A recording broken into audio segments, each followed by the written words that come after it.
Hey guys, welcome back to MMA Library. Today in MMA and UFC news, Anderson Silva admits he's been knocked out twice in a recent sparring session ahead of his fight against Jake Paul this weekend. Here's what Silva had to say.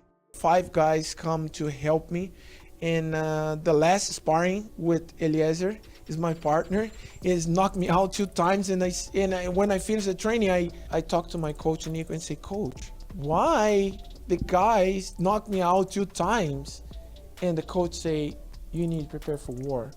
Daniel Cormier has revealed in a recent episode of the DC and RC show that Petr Yan is debating leaving the UFC following his controversial split decision loss to Sean O'Malley at UFC 280. Here's what Cormier had to say. And Ryan, a little inside baseball, Petr Yan is so disappointed in this decision. Petr Yan is so disappointed in the decision against Aljo that I'm hearing word that this guy may want to look at something different down the line in terms of his career because he just does not feel like maybe the organization doesn't have his back. It's crazy.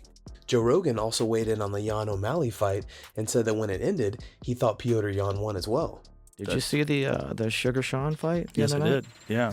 The look on his face at the end, I was like, he normally runs his mouth pretty good. He's a good old Arizona boy, but like he had that look on his face like, did I win that? Did I win? Like Well, he was very honest. He said, I'm going to have to watch this yeah afterwards to see if I actually won it. Yeah. A lot of people were shocked. Like, yeah. There's a video of Khabib watching the decision, and Khabib's like, How? Yeah. How did he win? How?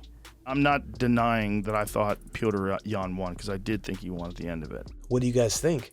Will we see a rematch between Yan and O'Malley, or will the UFC get each of them another fight to get into the title picture? Let us know your opinion in the comment section below. Ben Askren has recently opened up about his 5-second KO loss to Jorge Masvidal and gives us insight into the first memories following his defeat. Journeyman bum Masvidal became one of the biggest stars in the game. You're welcome, George. If he doesn't appreciate me for that, he's ungrateful, but he probably doesn't want to give me credit for anything. My first recollection there was, this is hilarious. I sit up and I see Luke Rockhold. I'm like, that's Luke Rockhold, that means I'm in the hospital. That was what I thought, because I knew he already got knocked out by Jan Blachowicz. And I sit up and I'm like, what's Luke Rockhold doing here? And then I looked and I saw my wife was over here, so I'm like, what happened?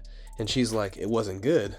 I'm not sweaty, I could feel like I'm not sweaty at all, I'm not sore, I didn't hurt at all. I must not have been in a hard fight or nothing, I kind of knew that. With the trade with me and DJ, the other thing about it that was tremendous is Demetrius, he's still over there kicking butt. But it's like I was retired, won championship, they did do a good job because I wasn't going to do anything else for them. Henry Cejudo has called out Aljamain Sterling and tells him to sign the contract for a bantamweight title fight. Cejudo posted, hey Aljamain, your last 3 fights, number 1, beat Yan via Academy Award, gifted decision via guilt, number 3, hate crime over handicap fighter. Sign the contract. To this, Aljamain replied, I'm on vacation, bro, working on my Cejudo dad bod. What do you guys think about this matchup? Should Cejudo skip the line and get a shot at Sterling? Let us know in the comment section. Sean O'Malley explains why Petr Yan was not robbed in their recent bout at UFC 280. Here's the clip. A lot of stupid fighters, a lot of stupid people making YouTube videos, and I watch them. I watch some of them. It's hilarious. Henry Cejudo and his girlfriend. Oh my god, her face, bro. It was so funny. It's funny, like the haters. A robbery. It's like, I wasn't like the 3rd round I won, 2nd round he won, 1st round was close as and I did more damage. It's like, it's not really a robbery. It's not. I mean, it was a close fight. Islam Makhachev received a heroic welcome back in his homeland of Dagastan, following an impressive finish of Charles Oliveira at UFC 280.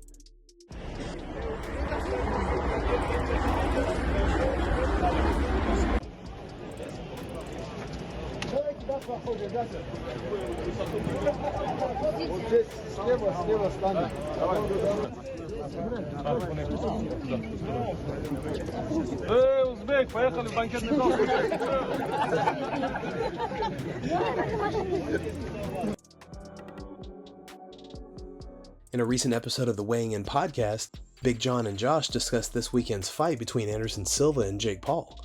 Here's the clip. Jake Paul's got his work cut out for him. And I agree with you, but look, the one thing is Jake's only got to hit him once right on that chin.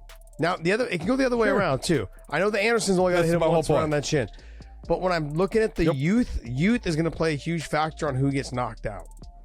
His chin, Anderson's chin at 47, 48 years old, it doesn't matter who you are, that chin is not the same. It's just not the same. Jake will be able to take a lot more shots, a lot more cleaner shots. He'll be able to try to work his way out of that. Now, Anderson, one thing is Anderson is finisher.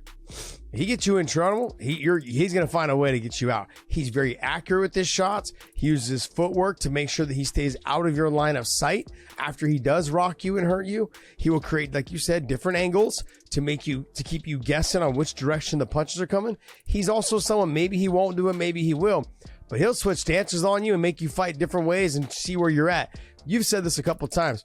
He's somebody that will switch and move, and he'll let you do whatever you want for the first round or first 3 minutes of the first round. And then as he figures out your timing, he f***s you up. So I could see that potentially happen. I could see that. But in this, what is this, an 8-round fight? I don't know, it doesn't say. I think it is. I think it's an 8-round fight.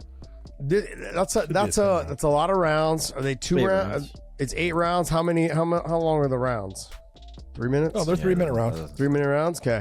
Yep. I mean, it's gonna be a tough task for Jake Paul. I understand that, but I just get the feeling that he's gonna be able to catch him on the chin. Chael Sonnen discusses Conor McGregor being out of the USADA testing pool.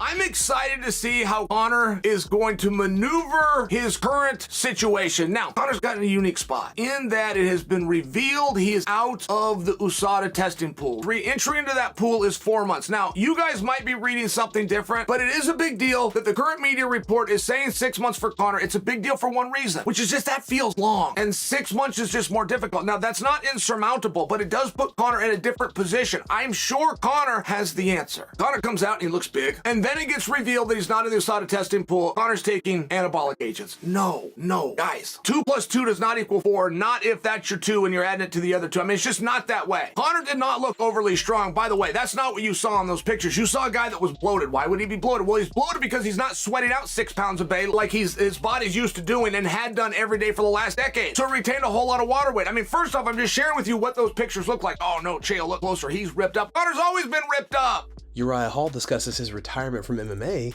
and the deep depression he's experienced that followed. Here's the clip. But professional boxing was something you wanted to make a transition to when you left, or was it just sort of happened? It sort of happened. Like I said, I was on vacation, and my coach called me about it. I thought about it, I slept on it, and I was like, all right. I mean, I was in a weird place. After leaving MMA, man, I fell into a really deep hole. If I could talk about it, I fell into a deep depression. A lot of athletes, when you do something for so long, that's what you identify as.